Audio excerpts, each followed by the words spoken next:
To help us break down all of the new developments in the search for Nancy Guthrie, we are going to NewsNation's senior national correspondent, Brian Entin, who is live on the ground in Tucson, Arizona tonight. Brian, tell us the very latest in this, and also what are we hearing about any potential DNA tech issues, mixed DNA?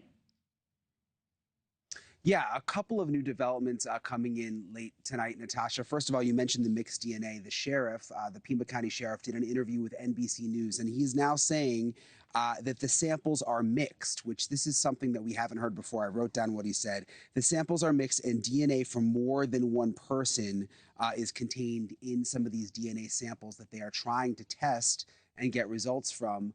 Specifically, we know that they're especially interested in the DNA from inside Nancy Guthrie's house, DNA that doesn't belong to Nancy Guthrie and then doesn't belong to anyone within her inner circle.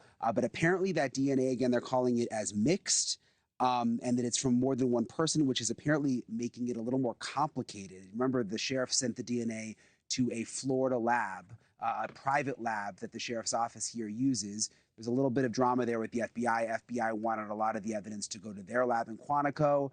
At the end of the day, the sheriff decided to stick with the lab that they're used to, which is the lab in Florida. So hopefully they'll be able to sort that out, because DNA is obviously a huge, huge part of this case. Something else interesting that the sheriff said new tonight is he said they have no names. There's not a name of a suspect that they have behind the scenes. At least that's what he's saying publicly. Remember, we reported last week that the FBI was going around to different gun shops in Tucson with a list of 40 names and 40 photos showing employees of the gun shops the names and the photos, seeing if they looked familiar, if they'd been in the store, if they'd bought a weapon. But again, tonight, the sheriff is saying that they have no names. Natasha? Yeah, appreciate that. And meanwhile, what are they saying about cooperation with their counterparts south of the border and the likelihood that she could have been taken to Mexico? Is that something that they're seriously looking at?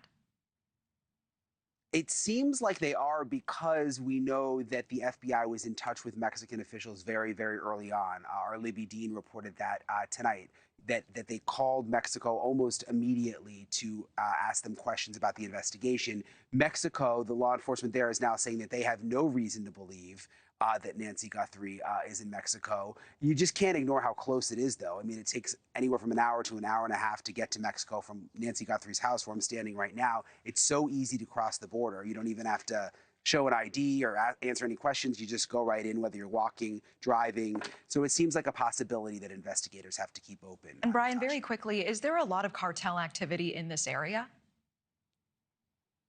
There is, and there are kidnappings that have happened in this area involving the cartel, although all the local law enforcement that I've spoken to has said this just doesn't show any signs of being a cartel-related kidnapping. They're usually more organized, they're in and out quickly. Plus, what would the motive be for them to take an 84-year-old woman like Nancy Guthrie?